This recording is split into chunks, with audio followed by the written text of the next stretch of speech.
Teenage Mutant Ninja Turtles! Turtles, count it off! Hey guys, what's up? This is Jesse here, and welcome to the first recording of the Let's Watch Teenage Mutant Ninja Turtles 2003 series. They're like no others! Those teenage brothers! Wow. Oh man, I can't. Wow. Man, I never thought I would be this nervous since this nervous on my first recording of this great TV series from my childhood. Yeah. Hey everyone, what's up? It's Jesse Order from Jesse Order Productions for the oh my gosh, the final thoughts of the 2003 series of Teenage Mutant Ninja Turtles. 1, 2, 3, 4! Teenage Mutant Ninja Turtles! Yeah. Man, what a long journey it's been. It's yeah, so yeah, it's been nearly man, if we didn't have any, it's been what, nearly 2 years since I first uploaded the very first episode. Yeah, right over there. And to right now. Yeah, I mean, if I didn't have any if there weren't any disruptions or any breaks or anything like that, I would have finished this the same year. I would have finished this the same year or something like that. But I think, yeah, that year I started recording. I think I was in study. I was studying my ass off or something like that. I couldn't like, you know, find some way to couldn't find the time to do my Let's Watch series. But now I'm finished studying, and yeah, I can do whatever I can do whenever I want, whenever I can. So yeah. Anyway, now that I got the before I get the show on the road, I just want to tell you that my weekend at Supernova, oh my gosh, it was huge. It was amazing. I actually got a chance to meet Nathan Drake / Deadpool / Raphael himself, Nolan North, and oh my god, the guy was so nice. He's actually nice in person. I actually got a signed copy of one of my Ninja Turtle movie, the 2007 movie DVD signed, a selfie with him. If you follow me on Twitter, you'll see the photo, and also a voice recording of him as Raphael and the Krang as him as the Krang in the 2012 series. So. Wow! Oh my god! I still can't believe it. Yeah. So I was very fortunate enough to actually meet Nolan North in person. I mean, I seen the movie like 10 years ago, and I've been waiting 10 years for this moment. It's worth the wait. It's worth the wait. So was the line to meet him, but it was worth the wait. So yeah, it was so worth the wait. Oh man, so yeah, Supernova was awesome and stuff like that. Yeah. So yeah, I guess now that I got out of the way, let's get on with the show, shall we? Okay, so alright, so when it comes to the Turtles, it's actually kind of hard to choose which one's my favorite. I mean, I love them all equally, but if I had to choose which one, I would have to say my favorite turtle would be Leonardo. Okay, reasons why? Well, other than he's the eldest, he's actually the most skilled swordsman there is. He's bandana is blue, which is actually my favorite color, and I also. Yeah, I would love to fight with a katana or two one of these days.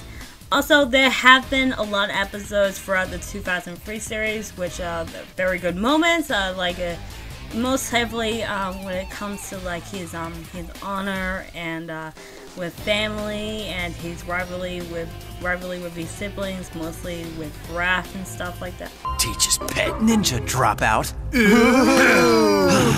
I have to admit that there was actually some like really good moments for Leo, especially during the first half of season 4, where he's been very broody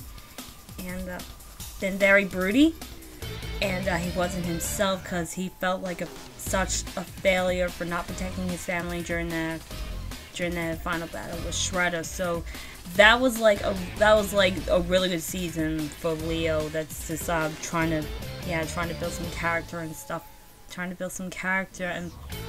just making peace with all the past accomplishments and the mistakes that he has done. So yeah, so I've always liked Leo ever since I was a kid. Back then, I don't know why, maybe I just liked the blue turtle for some reason.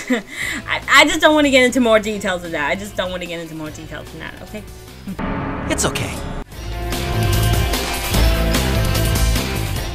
So, other than family members, other than the Turtles and Splinter, I would have, for favorite ally, everyone needs an ally. And, I wanted to say which one's my favorite out of all the friends and comrades that they know over the years. I just can't pick one. I mean, that's just a lot. I mean, like, well, other than April and Casey, there's also, I'm gonna get a list right here. We got also Angel, and we got the Utrons. Also, there's also Future Toyd. I like him as well. We got Traximus. You always gotta love the Triceraton guy. Also, we have Leatherhead. Oh, I forgot about the Justice Force. Yeah, and also, who else am I missing? Oh yeah,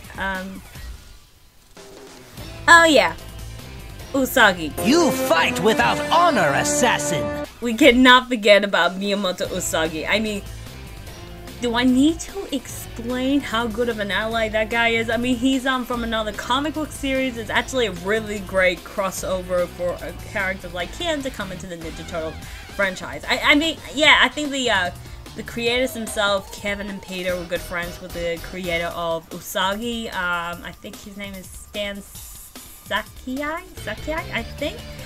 Yeah, I think they're good friends with them. And also, Usagi's coming back to the 2012 series, so that is something to look forward to. I think he's gonna be Usagi Yojimbo. That's what they call him in the 80s. Which, okay, I will get back to you on the 80s just in a moment. I will get back to you on the 80s. And also, oh yeah, that's right. Also, we're not forgetting about the Ancient One. Oh my god. He's only in a few episodes and he just cracks me up.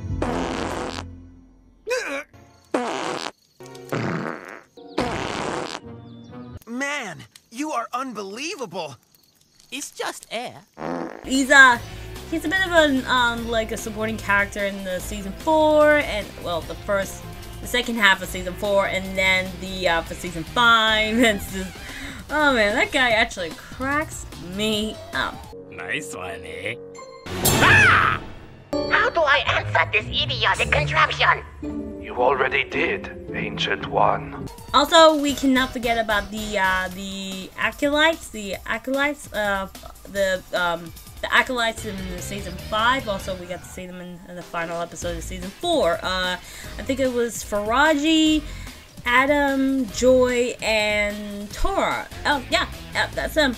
And yeah, I also like them. They actually, one of them actually got to hang out with each turtle. Like Leo is with Faraji. Adam is with Dawn.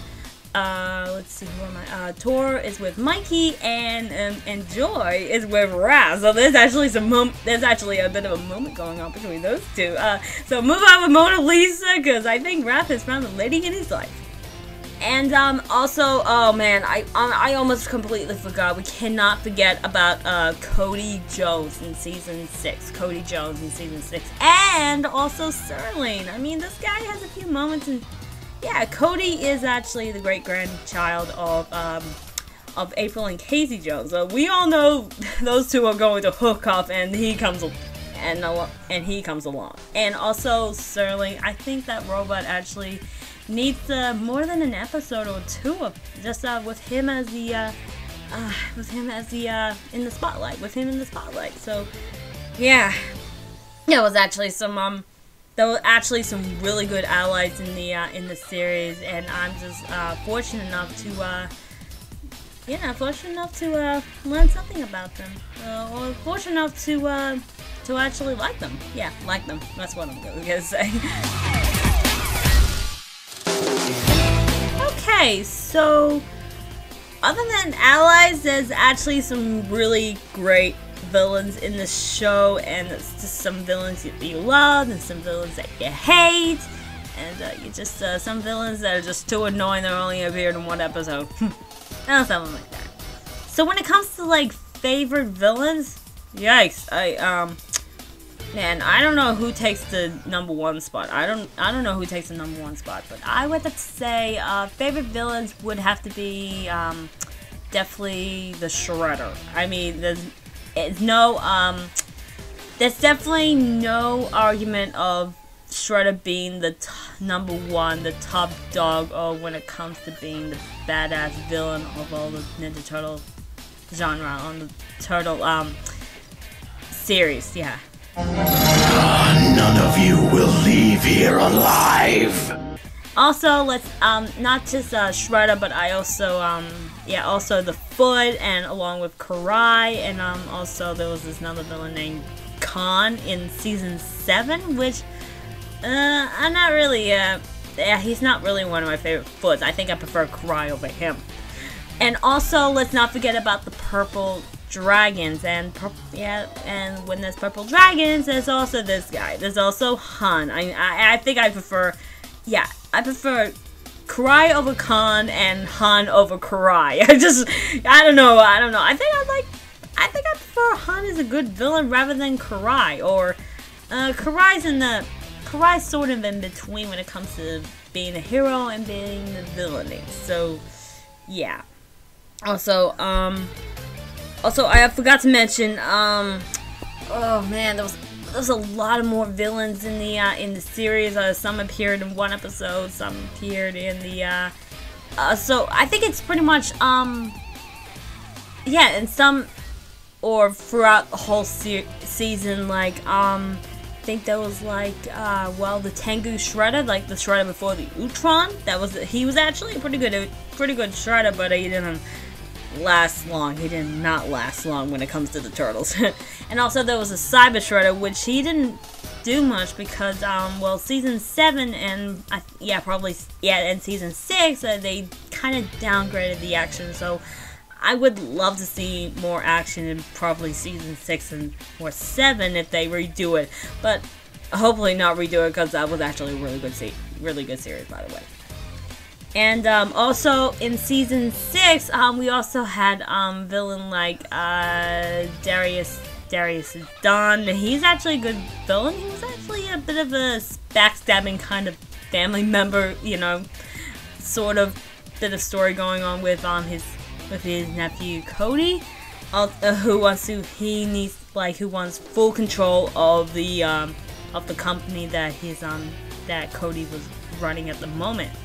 And also, the Dark Turtles. I remember them. I remember the Dark Turtles. They actually shined in a few episodes, and which is actually pretty good. I mean, I would love to see if there was going to be a season 2 of Fast Forward, but unfortunately in production. But unfortunately, it wasn't completed, and there was going to be a few more Dark Turtle episodes. Which, oh my gosh, I would love to see them. I would love to see what really happened to those guys after the good Turtles, the originals, go back to their own time. I really wanted to see what happened to them.